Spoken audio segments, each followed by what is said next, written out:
এবং দেশে দেশে ছড়িয়ে পড়ছে করোনার নতুন ভ্যারিয়েন্ট ওমিক্রন। প্রবাসীদের উদ্বেগ, দক্ষিণ আফ্রিকার ওপর থেকে ভ্রমণ নিষেধাজ্ঞা প্রত্যাহারের আহ্বান।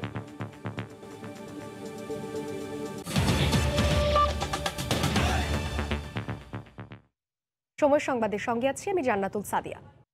করোনার নতুন ধরন ওমিক্রন ইস্যুতে দক্ষিণ আফ্রিকার ওপর থেকে বিভিন্ন দেশের ভ্রমণ নিষেধাজ্ঞা প্রত্যাহার করার আহ্বান জানিয়েছেন দেশটির প্রেসিডেন্ট সিরিল রামাফোসা।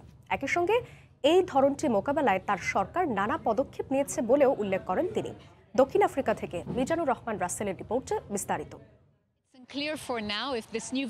মহামারী করোনার নতুন ধরন ওমিক্রন শনাক্ত হওয়ার পর থেকেই ব্যাপকভাবে আলোচিত দক্ষিণ আফ্রিকা ভাইরাসের এ ভ্যারিয়েন্ট দেখা দেয় আন্তর্জাতিক ভ্রমণ নিষেধাজ্ঞায় নতুন করে নানা বিড়ম্বনায় পড়েছে দেশটির সরকার। আন্তর্জাতিক নিষেধাজ্ঞায় মর্মাহত দেশটির প্রেসিডেন্ট সিরিল রামাফোসা রোববার সন্ধ্যায় জাতির উদ্দেশ্যে দেয়া এক ভাষণে নিষেধাজ্ঞা দেয়ায় বিশ্ব নেতাদের তীব্র সমালোচনা করেন তিনি। একই সঙ্গে এই সিদ্ধান্তকে অমানবিক আখ্যায়িত করে তা প্রত্যাহারের অনুরোধ জানান। আমাদের প্রতিবেশী সহ আন্তর্জাতিক দেশগুলোকে অনুরোধ করব তাদের সিদ্ধান্ত পরিবর্তন করতে।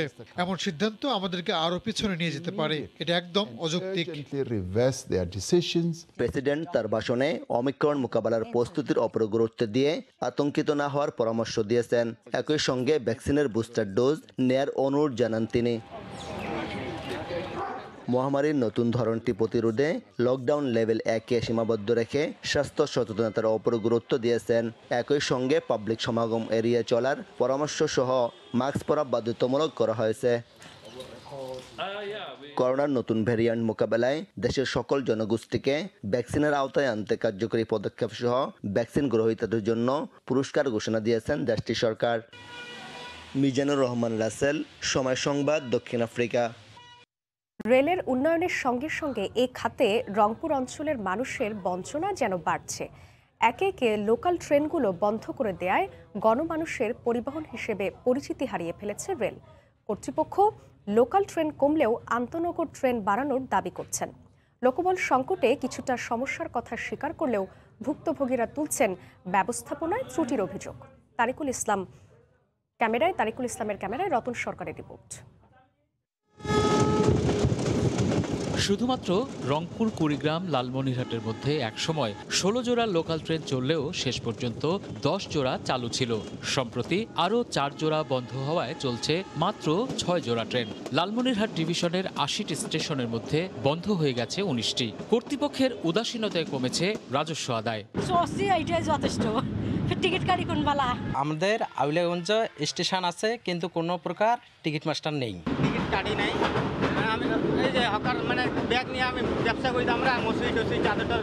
কুড়িগ্রাম, লালমনিরহাট, নীলফামারী, পঞ্চগড় ও দিনাজপুর থেকে 8টি আন্তনগর ট্রেন রাজধানী ঢাকা সহ দক্ষিণাঞ্চলের মধ্যে চললেও রংপুর ঢাকা রুটে চলছে একটি মাত্র আন্তনগর। ব্যবস্থাপনা ও পরিকল্পনায় দুর্বলতার অভিযোগ তুলে ভুক্তভোগীরা বলছেন, বিভাগীয় শহরের সঙ্গে সরাসরি আন্তনগর ট্রেন নেই রাজশাহী, দিনাজপুর, বগুড়া সহ উত্তরবঙ্গের বড় কোনো শহরে। যে লোকাল ট্রেন যেগুলো ছিল এগুলো অধিকাংশই অনেকগুলো বন্ধ করে দেওয়া হচ্ছে।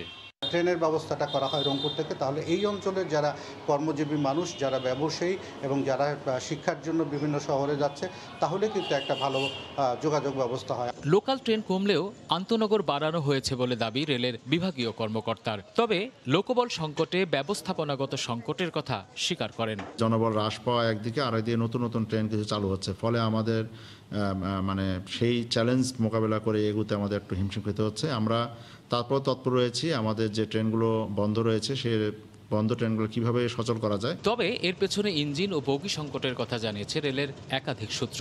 35টির বেশি লোকোমোটিভ ইঞ্জিনের প্রয়োজনের বিপরীতে 26টি ইঞ্জিন আছে লালমনিরহাট ডিভিশনে। এর মধ্যে অকেজো 3টি আর শক্তি হারানোয় 2টি দিয়ে শুধু চলছে সান্টিং এর কাজ।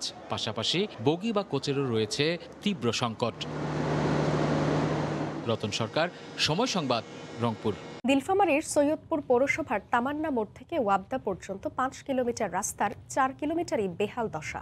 শহরের গুরুত্বপূর্ণ এই সড়ক অতিক্রমে 10 মিনিটের রাস্তা পার হতে সময় লাগছে 35 থেকে 40 মিনিট। নীলফামারী থেকে শাকির হোসেন বাদলের তথ্য ও ছবি নিয়ে রিপোর্ট।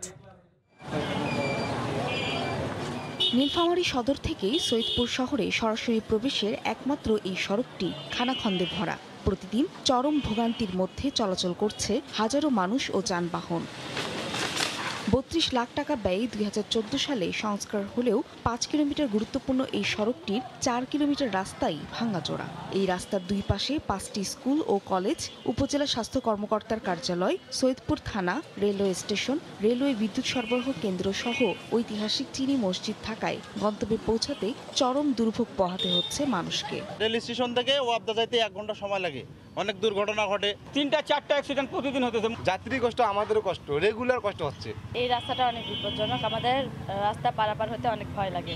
আমরা এই রাস্তার দ্রুত সংস্কার চাই, এটা অনেক দিন থেকেই এরকম।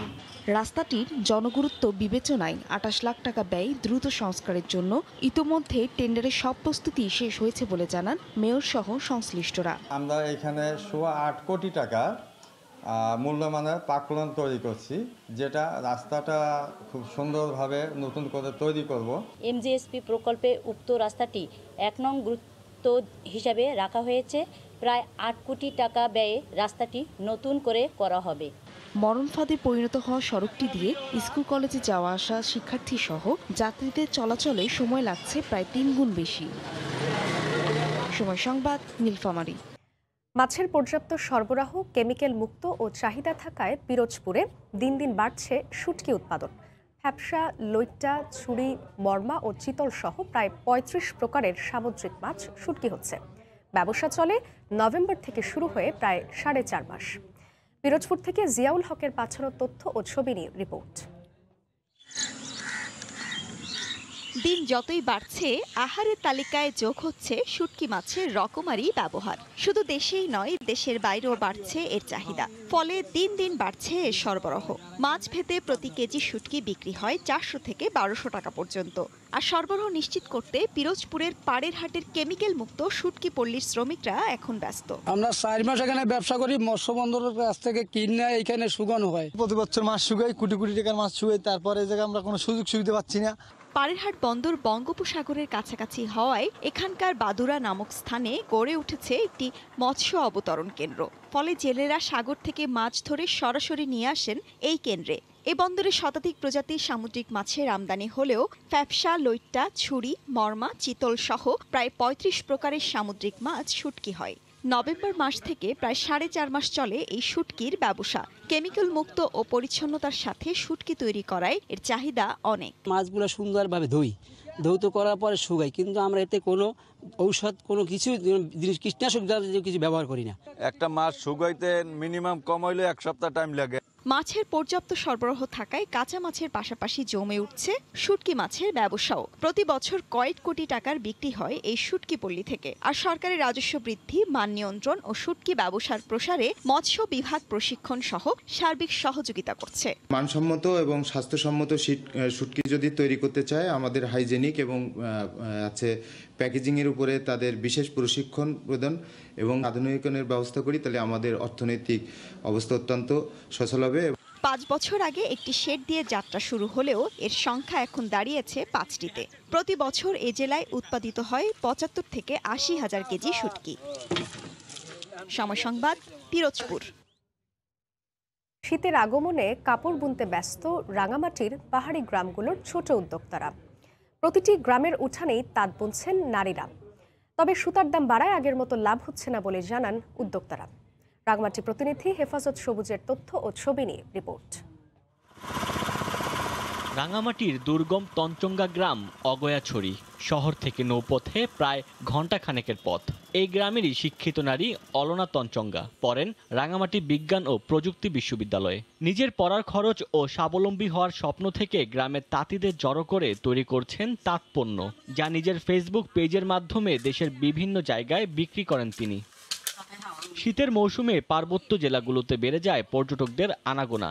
এজন্য দিনরাত পরিশ্রম করে বোনা হচ্ছে চাদর, পিনন, হাদিসহ নানা ধরনের তাঁতপণ্য। তবে সুতার দাম বেড়ে যাওয়ায় বর্তমানে খুব একটা লাভ হচ্ছে না। এগুলো বুনিয়া বিক্রি করি, আমাদের কাছ থেকে নিয়ে যায়, তো বিক্রি করে আমাদেরকে প্রাপ্ত টাকাটা দিয়ে দেয়। এখানে অনেক সময় দিতে হয়। সুতার দাম তো বেশি দাম, আমাদের তেমন পোষায় না, তবুও মানে ভাগে ভাগে করি আর নিজে স্বাবলম্বী হওয়ার চেষ্টা করছি এবং আমার এলাকায় কিছু মহিলা আছে যাদেরকে আমি কর্মসংস্থানেরও সৃষ্টি করে দিচ্ছি। এলাকায় যদি হয়তো এই উন্নয়ন কাজটা করতে পারি আর কি, এই যে চুনডাঙ্গা জাতের একটা হয়তো বিরাট একটা হয়তো আমার মনে হচ্ছে ভালো উদ্যোক্তা হবে। এই শিল্পের সাথে জড়িতদের সব ধরনের সহযোগিতার আশ্বাস দেন বিসিকের কর্মকর্তা। যারাই উদ্যোক্তা আমার কাছে আসবে, আমি ব্যাংকে আমার অফিসারদেরকে পাঠাবো যেন তাদেরকে সহায়তা করে। গত 1 বছরে তাঁত পণ্য বিক্রি করে অলনা তঞ্চঙ্গার আয় হয়েছে লক্ষাধিক টাকা।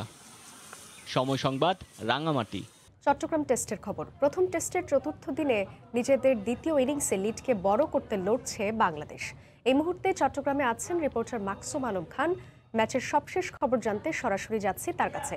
মাকসুম, পেস বোলিং কোচ আছেন ভার্নান ফিল্যান্ডার, তিনি কিন্তু বাবল থেকে বের হয়ে দেশে ফিরে গেছেন। আপনি জানেন যে করোনা ভাইরাসের আরেকটি নতুন ভেরিয়েন্টের কারণে, ওমিক্রন, এটার কারণে আসলে দক্ষিণ আফ্রিকায় যে ট্রাভেল রেস্ট্রিকশন রয়েছে সেটির কারণে তিনি দ্রুত বাবল থেকে বের হয়ে দেশে ফিরে গেছেন।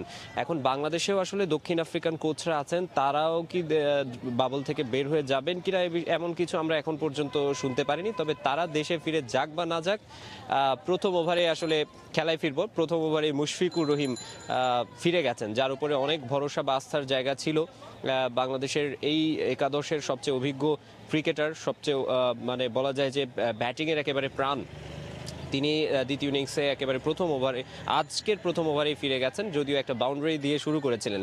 এরপরে লিটন দাস এবং ইয়াসির আলী রাব্বি তারা বেশ রানের গতিটাকে স্বাভাবিক রাখার চেষ্টা করছেন যে অন্তত একটু দ্রুত রান তুলে স্কোরবোর্ডে লিডটাকে বড় করতে, যাতে পাকিস্তান দলকে একটু প্রেসারে ফেলা যায়। কেননা যদি স্লো খেলে আউট হয়ে যায় সেক্ষেত্রে স্কোরবোর্ডে রান থাকে না, এই কারণে দ্রুত রান তুলে কিছু লিডটাকে বাড়িয়ে নিতে। এরই মধ্যে 100-র বেশি রান লিড তো হয়ে গেছেই, এবং রাব্বি এবং লিটন বেশ ভালোভাবেই এগোচ্ছিলেন।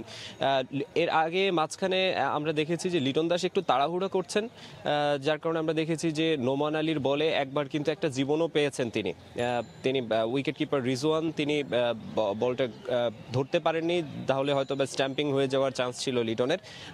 তাছাড়া যদি পাকিস্তানের বোলিং অ্যাটাককে বলি, দুই পেসার কিন্তু দুই পাশ থেকে খুবই দুর্দান্ত শুরু করেছিলেন। দেখা যাক ফার্স্ট সেশনে তারা চাইবেন যে বাংলাদেশে যে উইকেটগুলি আছে সেগুলোকে ফেলে দিতে। বাংলাদেশ চাইবে যতটা ঠান্ডা মাথায় খেলে লিডটাকে বড় করা যায়। তো আমার কাছে জহুর আহমেদ চৌধুরী স্টেডিয়াম থেকে ম্যাচের এই ছিল সবশেষ। বাংলাদেশ পাকিস্তান টেস্ট ম্যাচের সবশেষ খবর জানাতে চট্টগ্রাম থেকে যুক্ত ছিলেন রিপোর্টার মাকসুম আলম খান। এই ছিল সময় সংবাদ, সঙ্গে থাকুন সময়।